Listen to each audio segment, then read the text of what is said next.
Good morning. Welcome to Ramblings with Joe. As you can hear, I have a bit of a cold. I have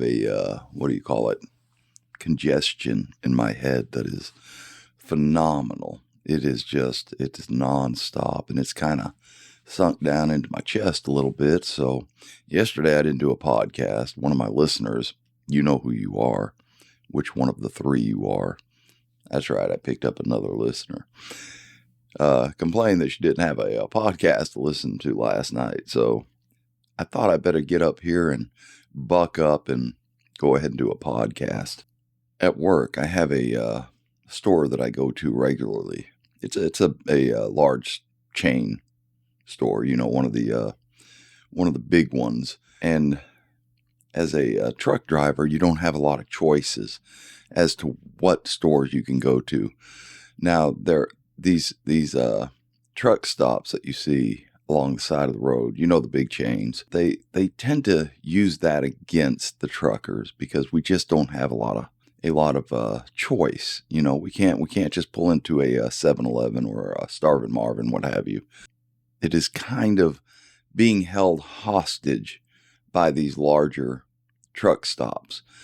And when you go inside and you start looking at the prices in these truck stops, you realize, wow, I'm really paying a lot for, let's just say, a bag of peanuts. They want like $3.50 for a small bag of peanuts, and normally you'd pay like $2. And I understand that truck stops have more overhead, that they have larger parking lots, and it just seems to me like it's way overpriced. So most of us drivers that are home every day, we carry a lunch. I do have one stop that I go to that I usually use their facilities, and then I also buy a bag or two of peanuts. They're very nice. It's a larger chain. It's not as big as the big truck stop chains, but it's a larger chain. Very nice people. They always take their time and say hello to me, and of course I usually have a uniform shirt on with my name on it, and they greet me, "Hey Joe, how you doing?" And eventually, winter came, and I was no longer wearing that uniform shirt where they could see it. I had a coat on without a name on it, and they still remembered me, and they still call me Joe. So that tells me that I'm a regular. And as a regular, I got to tell you, they do a really good job. They keep the facilities clean. It's always well stocked. I can't shop for a lot of the stuff there, but everything always seems well stocked. The day before yesterday, I was standing in line to pay for my 2 packs of peanuts.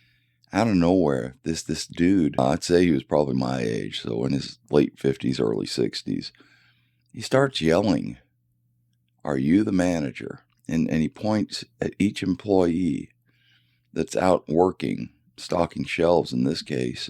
I don't know what happened before this. I didn't get to see what happened.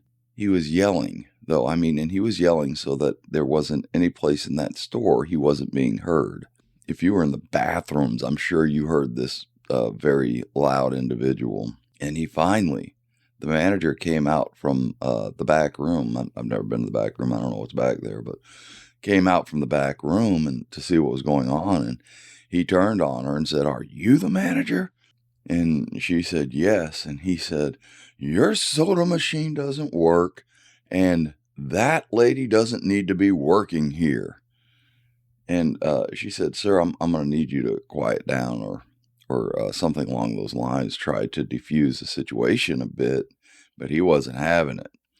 And it finally ended with her asking him to leave, and him saying that he's definitely going to leave and he will never be back. At that moment, I kind of looked around the store, and everything had froze. Everybody was standing there watching this very volatile individual. It was very sad because at that moment, well, there's a couple things that happened. One of the things that happened is I started to realize I recognize a lot of these people. They're always in here about the same time I am, which is right around lunch. All these people that had stopped had a look of concern and confusion on their faces because they didn't understand what this dude's problem was. This is a store that is very popular in the area. It's next to a big box store, and the people are always pleasant. Well, I got up to the line, and the clerk, the cashier who was going to check me out, she was the one that he pointed at and, said she doesn't need to be working here. She's checked me out before, and I paid for my peanuts, and I looked at her and I said, "You okay?" She said, "Yeah, I'm good." I said, "Thank you. And I want you to know, I will be back." And she smiled and said, "I know. I'll see you next time, Joe." And I left. I'm not going to say that the guy was out of line because I don't know what happened.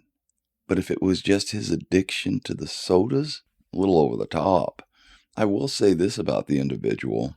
The way he handled the situation, no matter what the situation was inappropriate.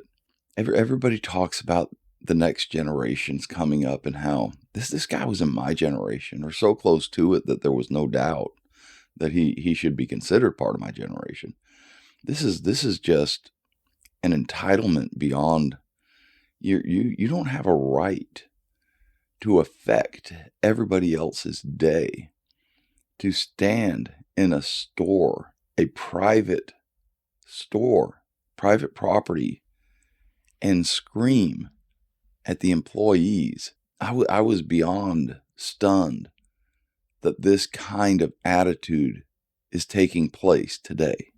I can hear some of the objections to my concern about this fellow in that you don't know what happened before. Did someone kick him? Did someone hit him? I mean, if that happened, okay, I can understand getting a little loud, but evidently the soda machine didn't work. That was his complaint to the manager when he told the manager that lady doesn't need to be working here. I don't know.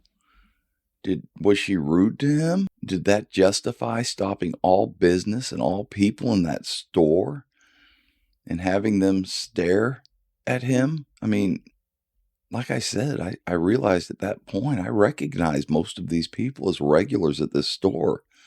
I always get there around lunch, and they're always right, they're taking their lunch, obviously. I'm just really baffled by the idea that someone's mindset would tell them it's okay to scream in a store, tell the manager to fire a cashier who, like I said, has never been nothing but polite and nice to me. I'm a bit of a jokester, so I always try and make people smile. And I've had this gal just cracking up, During the holidays, we weren't exactly following a great diet. At one point, I had bought something that I shouldn't have bought. And she said, "Oh, I've never seen you buy this before." It was a corn dog. And I said, "Well, I get my peanuts, but we're kind of on a dietary break." And she said, "Does your wife know about it?" And I said, "What my wife knows doesn't hurt me." And she cracked up and I cracked up. It's a good repertoire that the manager has established between the employees and the customers of this store. And I think everybody that was in the store that was a regular, now there were a couple people that I didn't recognize, obviously, because it was a very busy store. There's a lot of people in there. And, maybe that was his objective, to get as many people as he could to leave or walk out with him. And to object to the soda machine not working, I don't know. I was just completely blown away by the ability for this individual to think that he was entitled to get this loud and get someone fired. And I know some of you are thinking, "Oh, he was just a Karen." I hear there's a new name they're using. I don't like that. I know Karens, and I think that they're very nice people, the ones that are Karen that I know. It just blew my mind. I looked back at my life and I thought, have you ever done anything like this? My wife and I drove a truck together for a short time, and I think we were up in the Chicago area at one point, and we were at a Shoney's.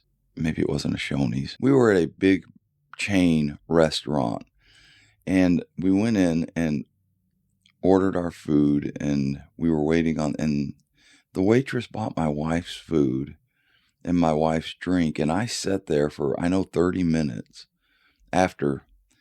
And I finally okay. I said, I'm done. I'm going up here. And I said, "Okay, I need my money back for my food."